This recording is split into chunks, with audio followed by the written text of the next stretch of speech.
Bueno, vamos a meternos en nuestra primera entrevista del día en el marco de lo que ocurrió recientemente respecto de, una acusación muy fuerte que se dio a través de las redes sociales por parte de un referente de la Juventud de la Libertad Avanza aquí en la ciudad de Olavarría. Estamos hablando de Lucas Spitale, que había acusado de asesinar personas al ex detenido durante la dictadura y además referente de los derechos humanos a nivel local, integrante de la Comisión por la Memoria, Carmelo Vinci. Luego Carmelo lo intimó judicialmente para que este señor, Lucas Spitale, este joven en realidad, pida disculpas. Bueno, en ese marco y desde Radio Universidad y desde el colectivo, nosotras también nos preguntamos y nos problematizamos si todo vale a través de las redes sociales, cómo detectar estos discursos de odio y sobre todo cómo impactan no solamente de manera general, ¿no?, en la sociedad, sino también a cada persona en particular. Por eso ya estamos en comunicación telefónica con Sandra Chaer, directora de Comunicar para la Igualdad Argentina, con quien, vamos a estar un poco reflexionando sobre esto que sucede. ¿Cómo estás, Sandra? Bienvenida, buen día. Giselle te saluda. ¿Qué tal, Giselle? Un gusto, buenos días.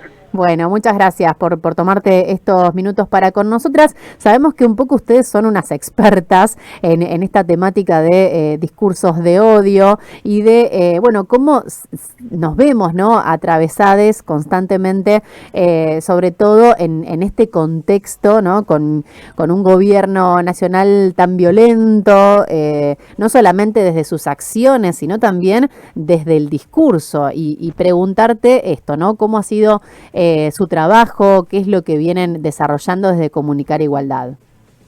Sí, nosotras somos una organización feminista donde trabajamos básicamente temas de comunicación y de género, comunicación, inclusión y discriminación un poco más ampliamente. Desde ese lugar es que mucho antes de mi ley, yo te diría, la primera investigación que hicimos sobre discursos de odio es del 2021, porque empezamos a notar que había, sobre todo en redes sociales, ¿no? Con la emergencia era el momento como de apogeo de las redes sociales, sobre todo de X, que había mucha violencia y percibíamos que había mucha violencia hacia las personas, sobre todo que se manifestaban o que tenían narrativas feministas, o sea, que se posicionaban cerca del feminismo. Ahí hicimos una primera investigación que se llamó Cómo debatir en medio de discursos de odio en el 2021, sí. Que el objetivo fue justamente ese: entrevistamos a defensoras y defensores de derechos humanos de 4 países del Cono Sur, preguntándoles cómo había cambiado su hábito en las redes o qué pasaba en relación a los debates, y por amplia mayoría nos decían que recibían más ataques que antes. Cada quien tenía distintas estrategias para manejarse frente a los ataques, porque ahí también tenés como entra la subjetividad de cada persona, ¿no? Si te retirás, si pausás, si das el debate, pero básicamente lo que se registraba era una mayor cantidad de ataques, un retiro un poco de una actitud que no todas tenían, pero muchas sí. Un ejemplo es Diana Mafía, que tenía una actitud muy pedagógica previamente frente a los debates. Eso ya no es posible, porque el que te ataca no está esperando tener con vos una conversación para ver si se llega a algún punto en común, sino que el objetivo del discurso de odio es descalificarte. Y bueno, a partir de ahí seguimos investigando el tema a través de hicimos distintas investigaciones los últimos años, y también es algo que nosotras ponemos mucho en juego en nuestras instancias de capacitación, particularmente en el diplomado de comunicación estratégica feminista que dictamos cada año. Bien, y Sandra, esto, ¿no? Contanos a qué conclusiones han arribado, o cómo podemos, en todo caso, transitar estos discursos de odio, no se me ocurre una palabra mejor, ¿no? Porque digo, nos vemos, nos encontramos rodeados todo el tiempo de estos discursos de odio y nos pasó también particularmente en este caso que se dio en nuestra ciudad, que igualmente, aunque esta persona se retracta finalmente, eso que dijo ya quedó, ¿no?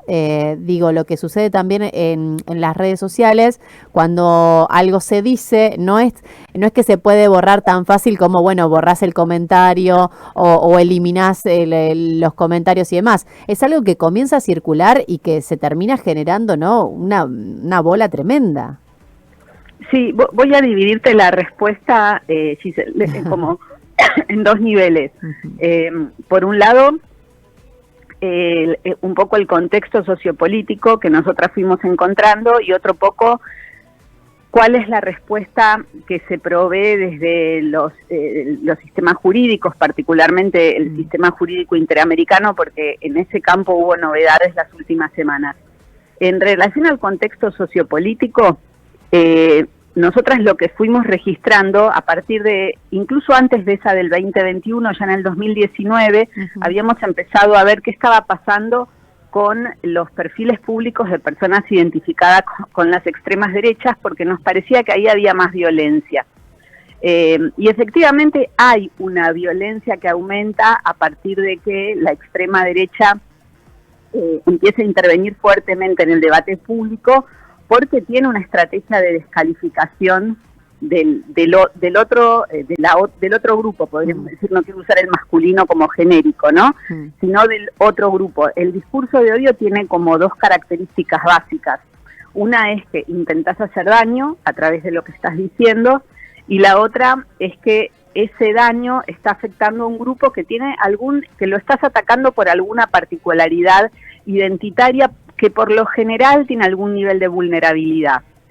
Podrían ser mujeres, podrían ser colectividad LGTB, personas con discapacidad, algún sector religioso, algún grupo migrante. O sea, estas son las características del discurso de odio. Entonces nosotras lo que empezamos a ver, y después muchas investigaciones alrededor de todo el mundo constatan, es que la intervención de las extremas derechas en el debate público utiliza mucho todo lo que la relatoría de la ONU para la libertad de expresión llama desórdenes informativos, que no son solamente discursos de odio, también ahí entra todo lo que es la desinformación. En general son campañas que van muy de la mano. Muy de la mano, sí, totalmente. En la misma campaña tenés discursos de odio, violencia digital de género, desinformación, todo va junto. Y a veces no dirigido solamente a mujeres o a colectivos de la diversidad, que es cuando vos hablarías quizás de desinformación de género, ¿no? Sino a grupos por distintas características por las que se los ataca. Entonces, eso por un lado, que hay un contexto político. Hoy, digo, los discursos de odio existieron siempre, la desinformación existió siempre, esto es importante tenerlo presente, pero las redes sociales le dan una capacidad de viralidad, claro, y de volumen que no tenían antes, y nos encontramos con fuerzas políticas que ven eso, porque creo que acá también hay que pensar como quizás como sacar niveles de conspiranoia, ¿no? Y ver un poco cómo fue quizás el proceso. Las redes sociales nacen donde todos pensábamos que iban a ser un espacio democrático, aunque digamos nacen como proyectos comerciales. Sí. Hasta hace muy poco tiempo, yo te diría que hasta la asunción de Trump eran básicamente proyectos comerciales, donde quienes estaban al frente de las redes tenían una intención de lucro clara que no se ocultaba y que dificultaba mucho las cosas, pero no estaban alineadas políticamente.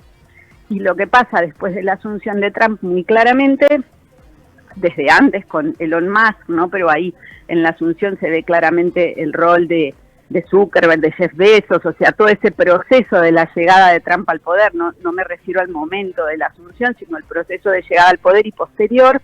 Ahí se ve como claramente que estas empresas comerciales además buscan o tienen un alineamiento político claro. Entonces ahí lo que nosotras veníamos viendo desde antes de esto es que las extremas derechas en su bueno, en su vertiente más actual, porque derechas existieron siempre, pero estas extremas derechas actuales que se las llama 2.0 justamente por la utilización que hacen de las tecnologías,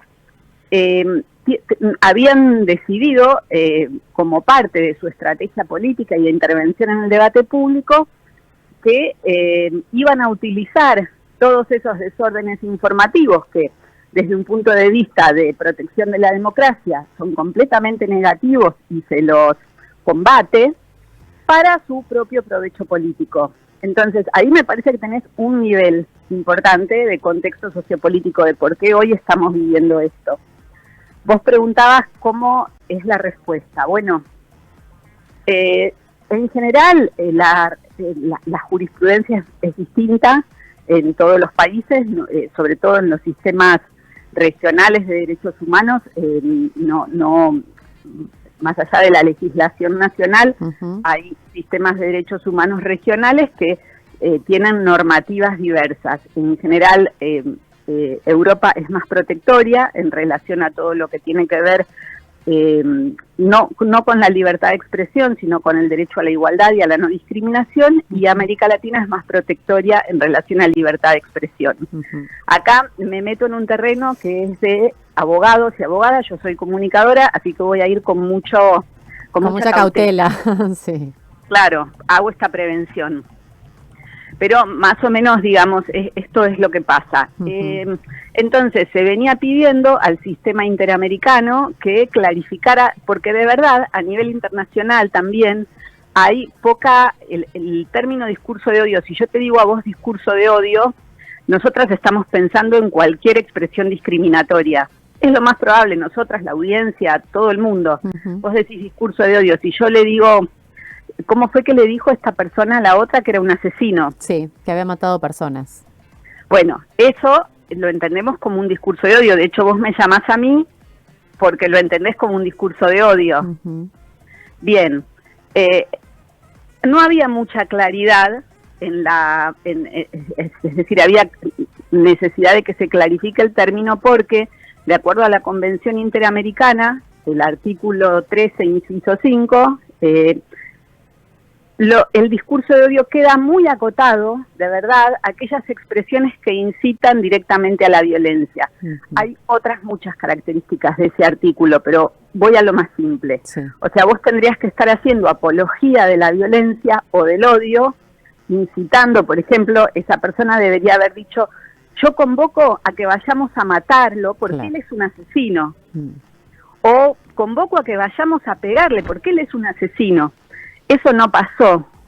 Entonces, eso que estaba poco clarificado, que si eso era o no era discurso de odio, a mediados de marzo, la Relatoría para la Libertad de Expresión de la Comisión Interamericana de Derechos Humanos, o sea, nuestro nivel regional de la OEA, no internacional, saca un documento donde justamente clarifica un poco cuál es la posición de la relatoría, de la comisión, y lo que dicen es, el discurso de odio es solamente lo que se atañe al artículo 5, artículo 13, inciso 5, o sea, cuando hay apología directa de la violencia. Si no, todo lo demás son expresiones discriminatorias. Que esto igual ya lo venían diciendo, Víctor Abramovich sacó un libro hace unos 3-4 años donde ya había hecho esta distinción, pero faltaba que lo dijera quien de alguna manera te rige en términos de libertad de expresión. Entonces vos decís, ¿qué hacemos con todo el resto? O sea, ¿qué hago con este muchacho que anda diciendo por ahí que un defensor de derechos humanos es un asesino? Bueno, la respuesta que nos da la relatoría, que es la misma que se daba antes, o sea, eso no cambió, es el posicionamiento histórico de los organismos vinculados a libertad de expresión, es que vos combatís el discurso con más y mejor discurso. O sea, vos tenés que salir a rebatirlo en términos argumentativos, la respuesta nunca puede ser penal, no sé, esta causa judicial que le inicia el agredido, si es una causa penal, ahí ya no me quiero meter porque no, como no soy abogada se me escapa, pero la respuesta no debería ser penal. Puede haber responsabilidades ulteriores para las expresiones discriminatorias, esto significa, bueno, la tan extrañada Defensoría del Público se dedicaba a eso, ¿no? A que cuando había una expresión discriminatoria sentaba a las partes, hacía capacitaciones, pedía rectificaciones, bueno, eso es más y mejor discurso. Y yo agrego algo que en general no está tan claro en los documentos de los organismos, que es que todo esto no se puede hacer sin recursos y sin intención política.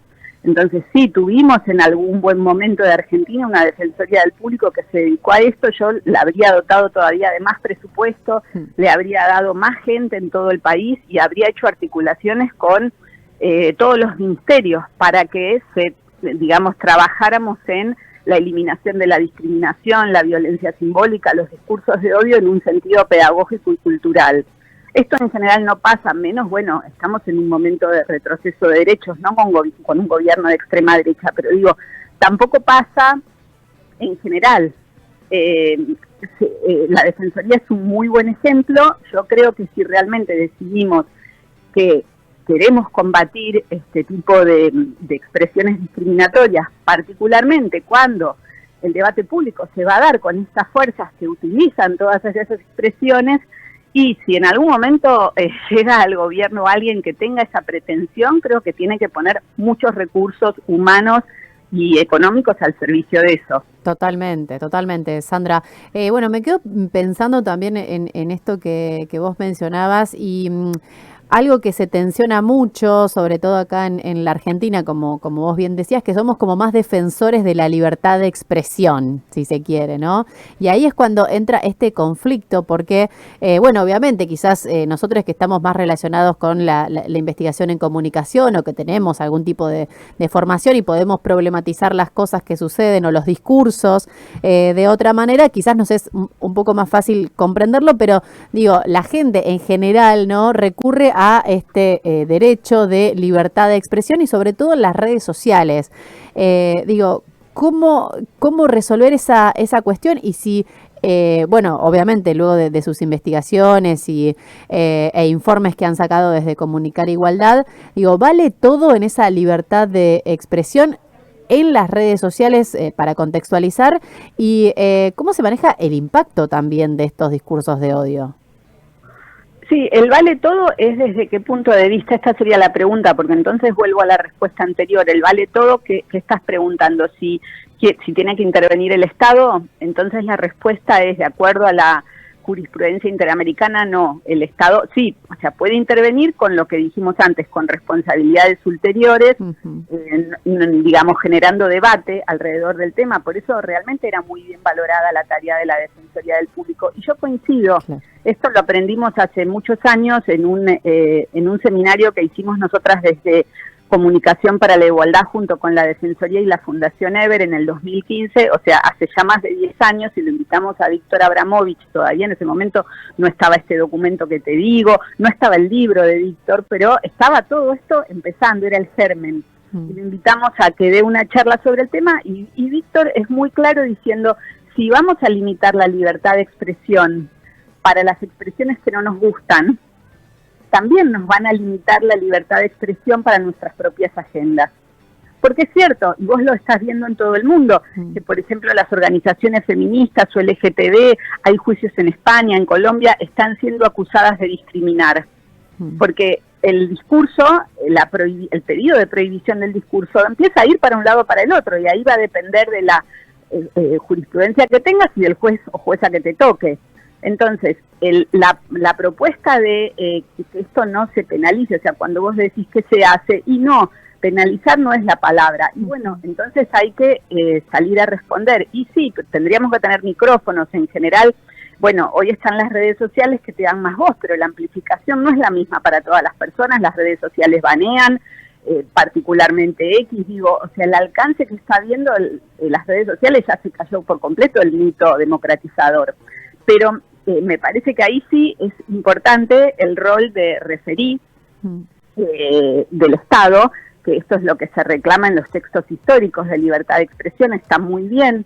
El Estado no tiene que intervenir penalizando, pero sí tiene que ser un referí para administrar las voces. Entonces, bueno, ahí sí me parece que sigue estando vigente que reclamemos una política pública en la cual se combata la discriminación, esto implique campañas, etcétera. En el día a día que ustedes tienen, por ejemplo, ahí con esta situación, me parece que hay que salir a contestar desde todos los espacios posibles, claramente, con argumentaciones, etcétera, no salir a insultar, o sea, la respuesta nunca es el insulto, sí salir a decir por qué esto es un discurso discriminatorio, por qué, digamos, dar la fundamentación, claro, los sí. antecedentes de este señor, el defensor de derechos humanos, etcétera. Me parece que la respuesta es en ese nivel, no es en un nivel.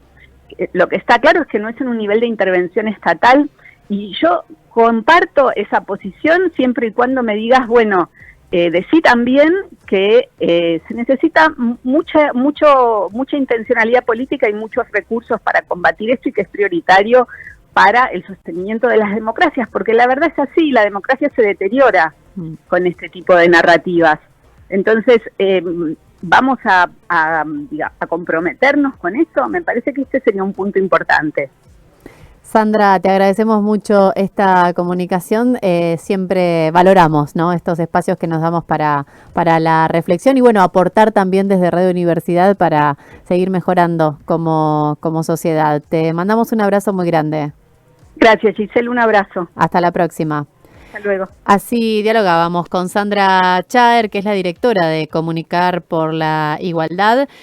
Bueno, y reflexionábamos, ¿no?, acerca de cómo impactan estos modos de comunicar en la igualdad. Estamos un poco viviendo, ¿no?, esta cultura del odio, esta cultura de la violencia, sobre todo con un Estado nacional, con un gobierno nacional que ejerce todo el tiempo esa violencia, esos discursos de odio. Y nos parecía importante, bueno, reflexionar al respecto, porque como hablábamos con Sandra también, se tensiona, ¿no?, todo el tiempo esta idea o este derecho que también tenemos a expresarnos libremente, no solamente para hablar con otras personas, sino también a través de las redes sociales.